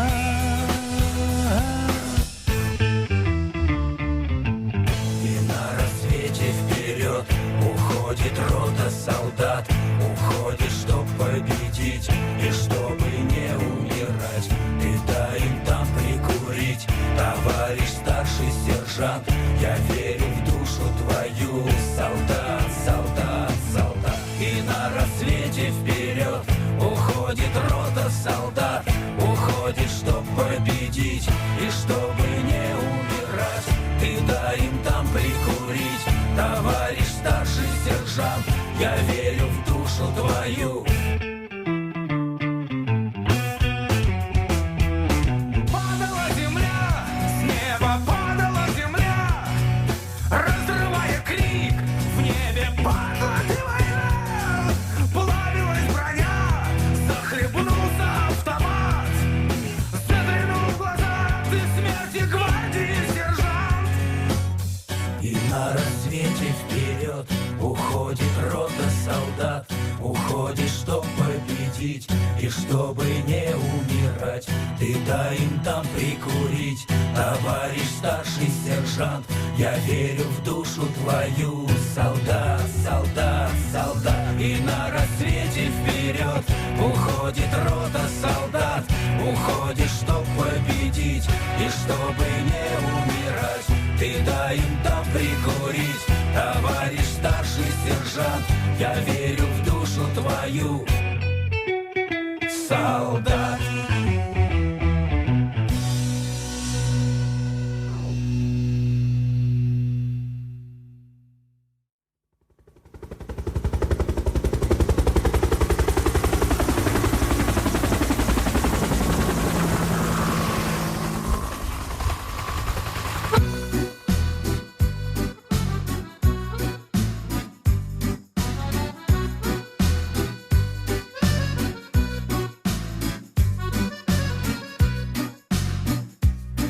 На стоянке, где машины в ряд стоят винтом к винту, и стеклянные кабины с грустью смотрят в высоту. Есть особая вертушка, ее видно за версту, с яркой надписью «Братишка» на простреленном борту. От Бамута до Цхинвали, от войны и до войны, так его любя прозвали с уважением пацаны. Сложным было положение, долго длился бой, и вот оказался в окружении под огнем десантный взвод. Пригорюнились парнишки, нечисть, сука, прет и прет. Вдруг глядят, летит братишка, их любимый вертолет. Сбросил вниз вооружение, все, что надо для войны, и прорвали окружение. Победили пацаны. Озверев, умалишенно, били черти его в лед. Только как заговоренный был проворный вертолет. Сквозь обстрел проскочит мышкой, не теряя высоту, с яркой надписью «Братишка» на простреленном борту. От Бамута до Цхинвали, от войны и до войны, так его любя прозвали с уважением пацаны.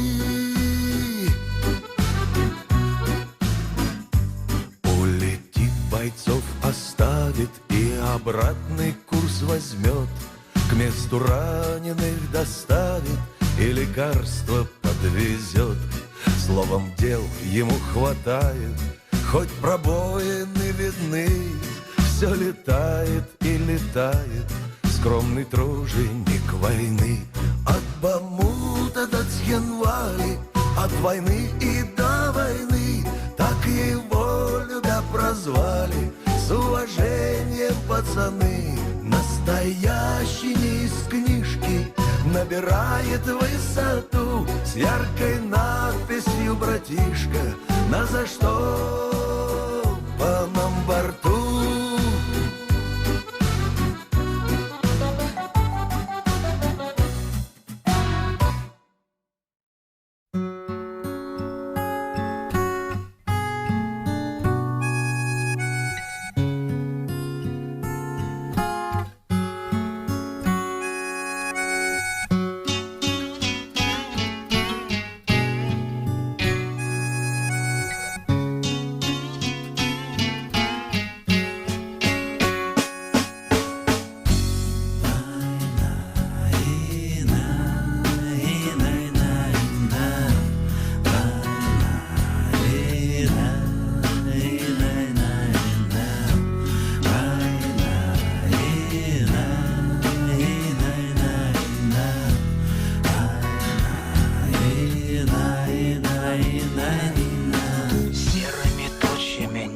натянуто, нервы гитарной струною натянуты. Дождь барабанит с утра и до вечера. Время застывшее кажется вечностью.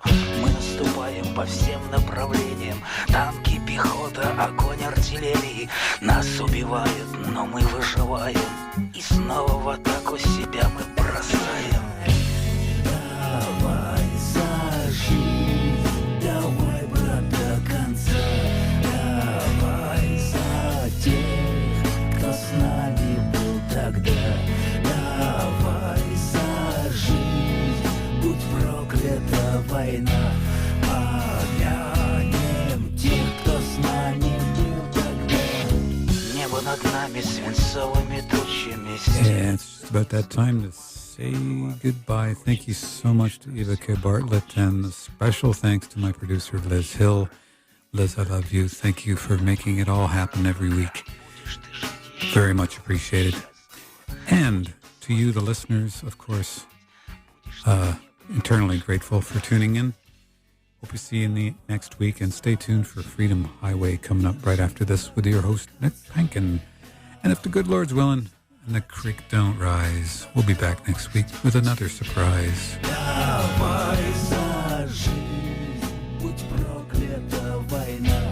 Давай за тех, кто дома ждет. Давай за них, давай за нас. И за Сибирь, и за Кавказ. За свет далеких городов. И за друзей, и за любовь. Давай за вас, давай за нас. И за десант, и за спецназ. За боевые ордена. Давай поднимем старина. В старом альбоме нашел фотографии. The opinions expressed on this program are those of the speaker or guest and do not necessarily reflect those of the management or staff of Radio Kingston, WKNY, AM 1490, FM 1079, Kingston, New York.